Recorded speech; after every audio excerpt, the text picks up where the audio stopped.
suatu janji Allah yang telah diketahui oleh semua umat manusia, baik yang beriman ataupun yang tidak.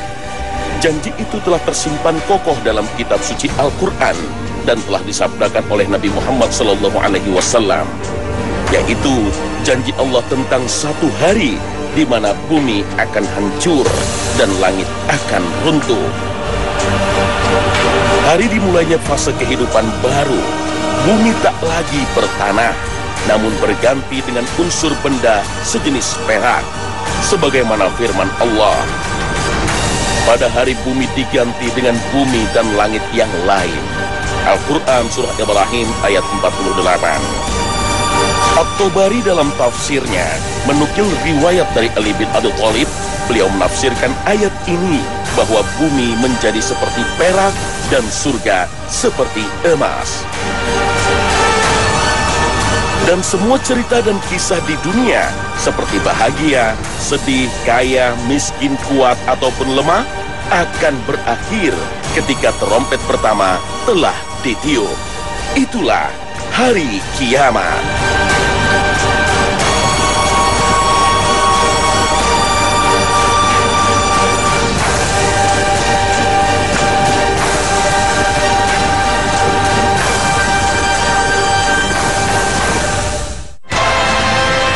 Assalamualaikum warahmatullahi wabarakatuh.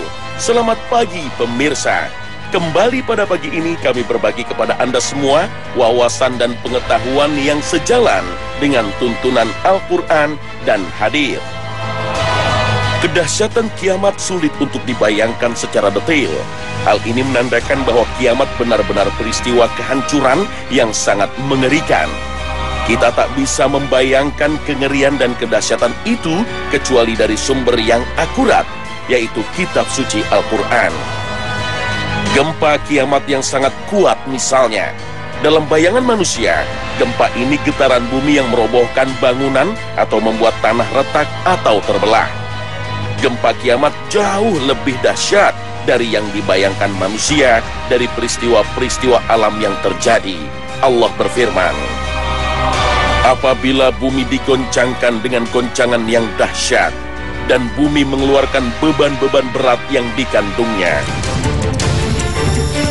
Goncangan gempa yang sangat kuat dan dahsyat mengakibatkan bumi mengeluarkan seluruh isi di dalam perut bumi, memuntahkan apa saja yang tersimpan di dalamnya. Allah berfirman, ingatlah pada hari ketika kamu melihat kegoncangan itu.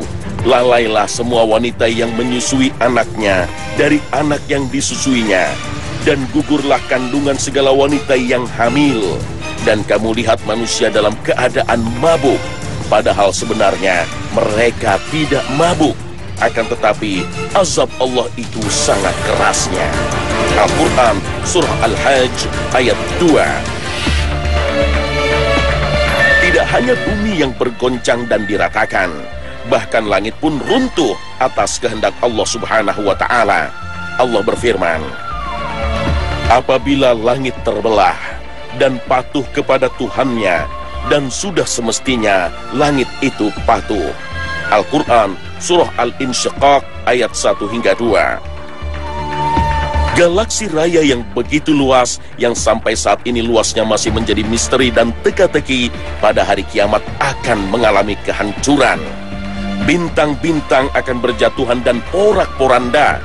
Ledakan-ledakan bom yang biasa terjadi dalam peperangan manusia tak sebanding dengan ledakan maha dahsyat dari bintang-bintang dan planet-planet yang bertabrakan. Allah berfirman, apabila langit terbelah dan apabila bintang-bintang jatuh berserakan. Al-Quran Surah Al-Infitar ayat 1 hingga 2. Itulah akhir cerita kehidupan di bumi, kisah yang berakhir secara tragis. Jika demikian jadinya kelak, kenapa kita begitu mencintai kehidupan dunia ini?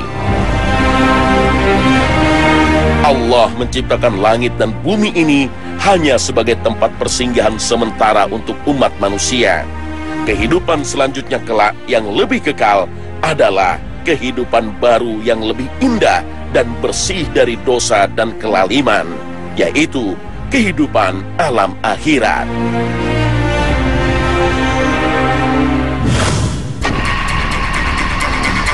Peristiwa maha dahsyat hari kiamat yang terlalu mengerikan jika dibayangkan ini pasti terjadi. Inilah janji Allah Subhanahu wa Ta'ala, dan Allah sekali-kali tidak akan mengingkari janjinya. Pertanyaannya adalah, kapankah peristiwa ini terjadi? Tak seorang pun yang tahu, termasuk seisi langit pun tak ada yang tahu. Bahkan para malaikat pun tidak tahu. Semua ini menjadi rahasia Allah Subhanahu wa Ta'ala. Namun, Allah Subhanahu wa Ta'ala Maha Pemurah dan Maha Adil. Sebelum kiamat tiba, Allah Sang Pencipta terlebih dulu memberikan peringatan kepada manusia agar mereka tidak lalai dan menjadi durhaka. Karena terkadang manusia pada umumnya akan tergerak hatinya dan lebih fokus bila diberikan ancaman dan peringatan. Allah berfirman, "Hai manusia, bertakwalah kepada Tuhanmu. Sesungguhnya kegoncangan hari kiamat itu adalah suatu kejadian yang sangat besar, dahsyat." Al-Quran Surah Al-Hajj ayat 1. Nabi kita Muhammad SAW mengingatkan kita agar dapat menjadi lebih waspada dan lebih menjadi taat dalam menjalankan kewajiban dan menjauhi segala larangan Allah sebelum jalan tersebut tertutup dengan tibanya hari kiamat. Nabi bersabda, "Lekaslah kalian berbuat kebajikan sebelum datang 6 peristiwa: Dajjal, asap, binatang melata dari bumi, terbitnya matahari dari tempat tenggelamnya, kiamat, dan kematian kalian." Hadis riwayat Muslim. Oleh karena itu, Allah Subhanahu wa Ta'ala memberikan tanda-tanda kapan peristiwa maha dahsyat itu akan terjadi. Tanda-tanda itu pun juga diberikan Allah secara bertahap agar manusia selalu ingat akan Tuhannya. Dari tanda-tanda itu kemudian para ulama membaginya dengan 2 bagian, tanda kecil dan tanda besar. Tanda-tanda ini sebenarnya hasil ijtihad para ulama semata dari dalil-dalil yang ada. Karena baik ayat ataupun hadis yang mengungkap tanda-tanda itu tidak mengemukakan secara rinci. Menurut para ulama, tanda-tanda besar dekatnya hari kiamat terkumpul dalam hadis riwayat Muslim. Rasulullah SAW bersabda, "Sesungguhnya kiamat tidak akan tegak sampai kalian melihat sebelumnya 10 tanda-tanda, yaitu asap, dajjal, binatang melata, matahari terbit dari tempat tenggelamnya, turunnya Isa bin Maryam, Ya'juj dan Ma'juj, 3 gerhana matahari, gerhana di arah timur, gerhana di arah barat, dan gerhana di Jazirah Arab. Dan tanda yang terakhir itu adalah api yang keluar dari negeri Yaman yang akan menggiring semua manusia ke satu tempat mereka dikumpulkan." 10 peristiwa besar ini sebagiannya adalah tanda-tanda kiamat besar, yakni tanda-tanda menjelang kehancuran dunia yang kita tumpang saat ini. Akan tetapi, penyebutan Rasulullah SAW terhadap peristiwa secara satu persatu dalam hadis ini bukan berarti tanda-tanda itu terjadi sesuai urutan yang disebutkan dalam hadis. Mengapa? Karena masih banyak riwayat hadis lain yang menyebutkan tanda-tanda kiamat besar yang urutannya tidak sama urutan dalam hadis ini. Namun begitu, setelah meneliti sekumpulan riwayat hadis, Al-Hafiz Ibnu Hajar Al-Asqalani mencoba memberikan penjelasan tentang tanda besar yang akan terjadi lebih dahulu, bahwa peristiwa keluarnya Dajjal merupakan tanda besar yang paling awal. Tanda ini menampakkan perubahan keadaan secara global di seluruh bagian penjuru bumi. Perubahan itu akan berakhir hingga wafatnya Nabi Isa bin Maryam. Sedangkan terbitnya matahari dari tempat tenggelamnya adalah tanda besar yang paling utama. Tanda ini menampakkan perubahan global di langit. Perubahan langit akan berakhir hingga kiamat terjadi. Menyimpulkan dari berbagai riwayat hadis pula, keluarnya binatang melata dari bumi dimungkinkan akan terjadi pada hari di mana matahari akan terbit dari tempat tenggelamnya. Maka dari itu, kemunculan Dajjal kelak di akhir zaman adalah awal dari perubahan dunia secara menyeluruh. terutama dalam persoalan agama.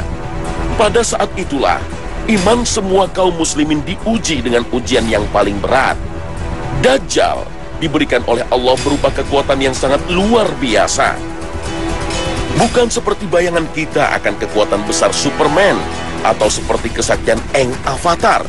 Namun kekuatan Dajjal jauh melebihi semua angan-angan dan bayangan manusia. Kehebatan Dajjal disebutkan dalam beberapa riwayat hadis yang sahih membawa surga dan neraka. Namun hakikat surganya adalah neraka dan hakikat nerakanya adalah surga. Dajjal memiliki sungai dan gunung makanan, berkuasa memerintahkan langit untuk hujan, mampu memerintahkan bumi agar menumbuhkan tumbuhan. Dajjal memiliki kecepatan bergerak seperti angin kencang, sehingga dengan kekuatan inilah dia mampu mendatangi setiap negeri untuk dia perdayai, selain negeri Makkah dan Madinah. Bahkan dalam satu riwayat disebutkan, dia bisa menghidupkan orang yang telah dia bunuh. Sungguh kehebatan yang diberikan Allah dan sangat menarik hati manusia. Tentu menimbulkan kekaguman luar biasa. Bagaimana mungkin orang tidak terpengaruh? Melihat produk yang bagus saja manusia ada yang rela menggadaikan agamanya hanya untuk mendapatkan produk itu. Bisa kita bayangkan, orang-orang semacam itu tentu akan dengan mudah terpengaruh saat bertemu dengan Dajjal. Boleh jadi akan menjadi pengikutnya, bahkan penyembahnya. Karena itulah, para nabi sebelum Nabi kita Muhammad SAW selalu menasihati umatnya akan kedahsyatan tipu daya Dajjal. Dalam riwayat Ahmad dari Anas bin Malik, Nabi bersabda, "Tidak ada seorang nabi yang telah diutus sebelumku kecuali mereka telah memperingati kaumnya dari Dajjal yang pendusta. Maka hati-hatilah kalian." Hadis riwayat Ahmad. Namun huru-hara yang ditimbulkan Dajjal tak terjadi terus-menerus. Turunnya Isa bin Maryam akan menghentikan kedustaan Dajjal, bak api yang tersiram hujan. Apakah jika itu sudah terjadi datang hari kiamat? Masih ada satu tanda lagi, yaitu terbitnya matahari dari tempat tenggelamnya. Inilah awal perubahan struktur alam, sekaligus yang menandai terjadinya kiamat. Jika itu terjadi, maka selangkah lagi akan menuju kiamat. Ketika itu taubat manusia tidak akan berguna. Seorang kafir yang hendak memeluk Islam pun tak akan diterima keislamannya. Nabi SAW bersabda, "Dan sampai akhirnya matahari terbit dari tempat tenggelamnya. Ketika telah terbit, manusia pun melihatnya. Mereka semua beriman. Maka saat itulah tidak berguna iman seseorang terhadap apa yang sebelumnya tidak dia imani, atau perbuatan baik seseorang dalam imannya." Hadits riwayat Bukhari. Terbitnya matahari dari tempat tenggelamnya terus akan berlangsung sampai kiamat tiba.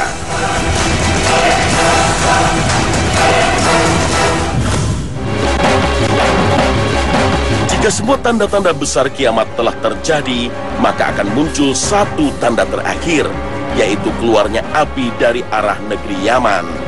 Bentuk dan sifat api ini tidak dijelaskan secara terperinci. Namun manusia yang tersisa saat itu akan dikepung dan digiring oleh api tersebut menuju satu tempat yang telah disediakan Allah Subhanahu wa Ta'ala. Hal inilah yang disebut Nabi SAW dalam sabdanya. Dan tanda yang terakhir itu adalah api yang keluar dari negeri Yaman, yang akan menggiring semua manusia ke satu tempat mereka dikumpulkan. Hadits riwayat Muslim. Api ini bergerak dan berkobar sangat besar. Jika terlambat bergerak, pasti akan dilahapnya. Dalam banyak riwayat hadis disebutkan bahwa api ini membakar segala penjuru bumi dan menggiring manusia ke satu tempat, yaitu ke negeri Syam. Di negeri Syam ini, seluruh manusia dikumpulkan Allah Subhanahu wa Ta'ala sebelum kiamat terjadi. Negeri Syam yang dipahami oleh masyarakat zaman Nabi adalah kawasan Suriah, Yordania, Libanon, dan Palestina.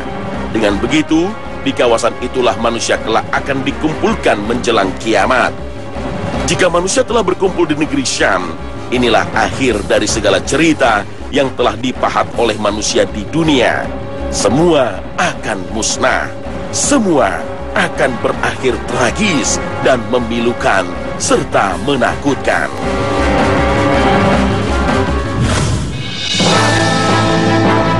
Semua yang berkumpul di Syam setelah digiring dari arah negeri Yaman adalah manusia terakhir yang hidup di muka bumi. Tak satu pun dari mereka yang beriman kepada Allah Subhanahu wa Ta'ala. Inilah yang dicatat oleh hadis Rasulullah Sallallahu Alaihi Wasallam bahwa kiamat tak akan berdiri selama masih ada yang menyebut nama Allah, dan orang-orang yang menyaksikan kiamat adalah seburuk-buruknya makhluk. Jika sisa manusia yang hidup di muka bumi ini telah terkumpul di wilayah Syam, maka saatnya tiba. Malaikat meniup sangkakala. Semua yang mendengar tiupan ini di muka bumi pasti akan mati. Ini adalah tiupan pertama. Tiupan ini tak hanya mencabut nyawa seluruh manusia di muka bumi, bahkan iblis pun mati. Iblis yang dimaksud di sini adalah iblis yang menggoda Adam alaihissalam dan mengeluarkannya dari surga.